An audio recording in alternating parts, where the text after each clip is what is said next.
যে কোনো একটা রাজনৈতিক সিদ্ধান্ত গ্রহণের ক্ষেত্রে এবং আগামী নির্বাচনটা যেহেতু দীর্ঘকাল পরে একটা অন্তর্ভুক্তিমূলক এবং ব্যাপক অংশগ্রহণে এবং এটাকে ঐতিহাসিক নির্বাচন হিসেবেই জনগণ কিন্তু দেখতে চাচ্ছে, সেখানে কিন্তু অংশীজনদের সঙ্গে বিশেষ করে রাজনৈতিক দলের সঙ্গে আলাপ আলোচনা করে যদি এই সিদ্ধান্তগুলো গ্রহণ করা যায় তাহলে এই সিদ্ধান্তগুলো কিন্তু এগুলো ফলটা অনেক মানে বেশি কার্যকর হবে। এবারে দুর্গাপূজাটা এত শান্তিপূর্ণভাবে এবং ভিন্ন ধর্মের লোকেরা এত বেশি অন্য ধর্মের প্রতি তারা যে একটা প্রতিরক্ষা বুদ্ধ তৈরি করেছিলেন, যার ফলে কিন্তু কোনো কিছুই হয়নি।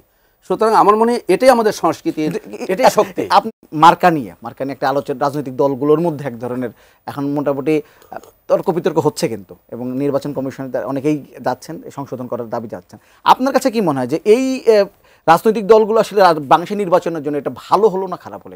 বাংলাদেশের কালচারটা কিন্তু রাজনৈতিক দলগুলোর সাথে সাথে মার্কাটাও কিন্তু একটা ব্র্যান্ডিং একটা দলের, এবং সেক্ষেত্রে প্রতিষ্ঠিত রাজনৈতিক দল যেগুলো আছে তারা কিন্তু এই সিদ্ধান্তে, এই গণপ্রতিনিধিত্ব যে আদেশটা, এটার দ্বারা কিন্তু তারা একটু মানে তারা একটু বলা যায় যে কিছুটা ক্ষতিগ্রস্ত অথবা তাদের উদ্বেগের কারণ আছে। সেটার প্রমাণ দেখা গেল যে আজকেই প্রধানতম একটি রাজনৈতিক দল বিএনপি তারা কিন্তু তাদের কনসার্ন ব্যক্ত করেছেন।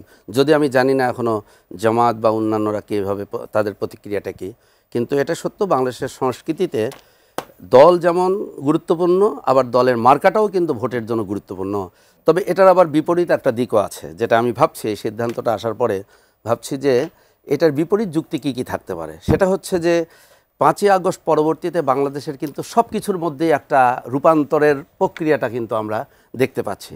এই রূপান্তরের মধ্যে আবার নতুন রাজনৈতিক দলগুলো যেগুলো গড়ে উঠছে, প্রত্যেক রাজনৈতিক দলই যেন ব্যক্তি, তার মার্কা, এই জিনিসগুলোও যেন মানে ফুটে ওঠে, এটাও যেন গুরুত্বপূর্ণ হয়ে ওঠে। হয়তোবা এই সিদ্ধান্তের পিছনে এই কারণগুলোও থাকতে পারে।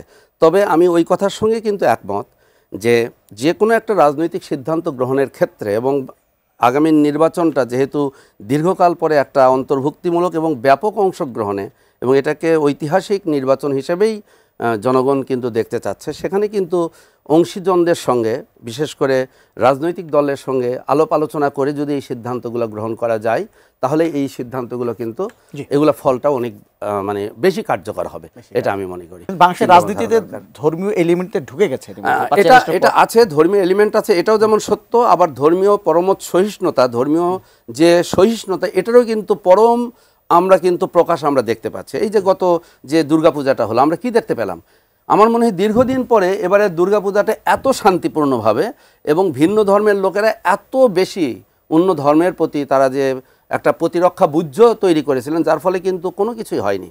সুতরাং আমার মনে হয় এটাই আমাদের সংস্কৃতির, এটাই শক্তি। আপনি বলেন প্রতিরক্ষা বুদ্ধ তৈরি করেছেন, একটা বাংলাদেশে তারাও নাগরিক, আমরা নাগরিক, তারাও ধর্ম পালন করবে, সেখানে যে প্রতিরক্ষা বুদ্ধ তৈরি করতে হয়, এটাই কি এক ধরনের অস্বাভাবিক তা নয়? না, অবশ্যই এটা অস্বাভাবিক, কিন্তু আপনাকে এটাও মেনে নিতে হবে বিগত সময়ে প্রত্যেকটি পূজার সময়ে বিশেষ করে সংখ্যালঘুদেরকে দিয়ে কিন্তু একটা কার্ড খেলা হয়েছে, এবং এই কার্ড কারা খেলেছেন এটাও কিন্তু মোটামুটি স্পষ্ট।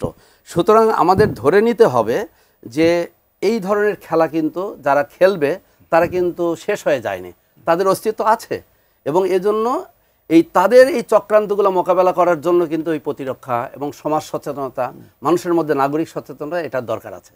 ওকে, তারপরে যখন একটা নির্ধারিত সময়ের মধ্যে যখন এই কার্ডটা ভোতা হয়ে যাবে তখন কিন্তু আমার মনে হয় এটা থিতু হয়ে আসবে।